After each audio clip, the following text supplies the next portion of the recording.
This story is from John chapter 21, verses 1 through 19. Now, after this, Jesus appeared to his disciples again by the Sea of Tiberius, and he made his appearance in this way. There were Simon Peter and Thomas, who's called the twin, and Nathanael from Cana in Galilee, the sons of Zebedee, and two of the other disciples were gathered there. And Peter said, "I'm going fishing." And the rest said, "We're going with you."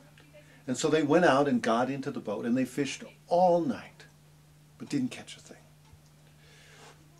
Well, that morning, at daybreak, Jesus was standing on the beach, but they didn't know that it was him. And so he called out to them, "Boys, did you catch anything last night?" They said, "No, not a thing."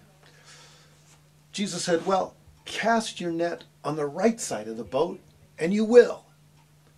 And so they took their nets and they cast them over on the right side of the boat. And all of a sudden, they had a net filled with large fish, so large that they couldn't even haul it in. Well, the disciple whom Jesus loved said, "It's the Lord." And Simon Peter, when he realized that it was the Lord, put on his clothes because he had been stripped down for work, and he dove into the lake. Well, the other disciples, they stayed in the boat, and they hauled in the nets.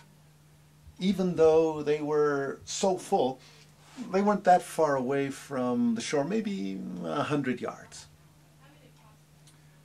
Well, when they came on shore, they saw a charcoal fire with fish on it and bread. And Jesus said, "Why don't you bring some of the fish that you caught?" And so Peter, he went to the boats and he hauled in the fish, filled with very large fish, 153 to be exact.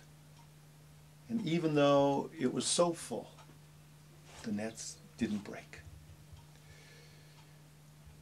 Now, then Jesus said to them, "Come and have breakfast." And not a single one of the disciples dared to ask, "Who are you?" Because they all knew that it was the Lord. And he took the bread and he broke it, and he did the same with the fish. Now this was the third time that he had appeared to his disciples after he was raised from the dead.